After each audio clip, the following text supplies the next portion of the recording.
Hi, welcome to Jula's dream. இன்றைக்கி நம்மளோட dream garden கனவு தோட்டத்தில் கிடைச்ச பிரண்டையை வச்சு தான் ஒரு இட்லி பொடி பண்ண போகிறேங்க. அதுக்கு கருப்பு உளுந்து ஒரு 3/4 கப் எடுத்துருக்கிறேன். கருப்பு கொள்ளு அதுவும் எனக்கு கிடைச்சிது, அதனால நான் போட்டிருக்கேன். இல்லைன்னா நீங்கள் நார்மல் உளுந்து நார்மல் கொள்ளே போட்டுக்கோங்க. அது ஒரு 1/4 கப்பு. அதுக்கு முன்னாடி ஒரு 1/4 கப்பு கடலைப்பருப்பை நான் அடுப்பில் போட்டு வறுக்க ஆரம்பிச்சுட்டேன். அதுக்கப்புறம் தான் அது லைட்டாக வறுபட்டதுக்கப்புறம் கருப்பு எல்லையும் கொள்ளையும் நான் அதில் போட்டு, ஆனால் சிம்லையே நல்லா வறுக்கணுங்க. இதுக்கு இடையில நான் கருகப்பிள்ளையும் வரமிளகாயையும் தனியாக ஒரு 2 ட்ராப் எண்ணெய் விட்டு அதையும் வறுத்து எடுத்துக்கிட்டேன். அது கூட அந்த சட்டியிலேயே ஒரு 3 டேபிள் ஸ்பூன் எல்லையும் நான் வறுத்து எடுத்து வச்சுருக்கேன்.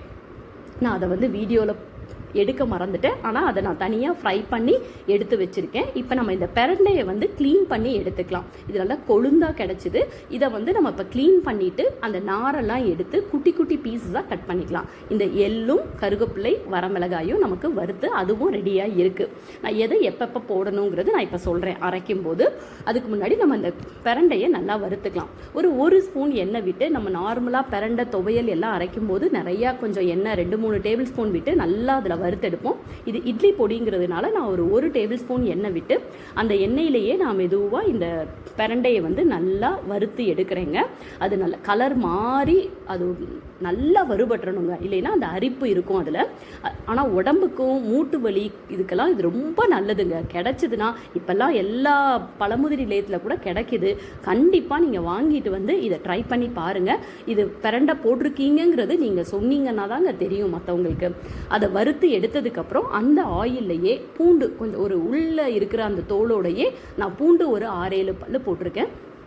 அதையும் நல்லா ஃப்ரை பண்ணி எடுத்துக்கலாம். இப்போ இந்த எல்லா பொருளுமே நமக்கு வறுத்து தட்டில் கொட்டி ஆற வச்சுருக்கேன். இப்போ மிக்சியில் பருப்பை போட்டுட்டு பிரண்டை வரமிளகா அதையும் போட்டு நம்ம ஃபஸ்ட்டு அதை மட்டும் ஓரளவு அரைச்சி எடுத்துகிட்டு வந்துக்கலாம்.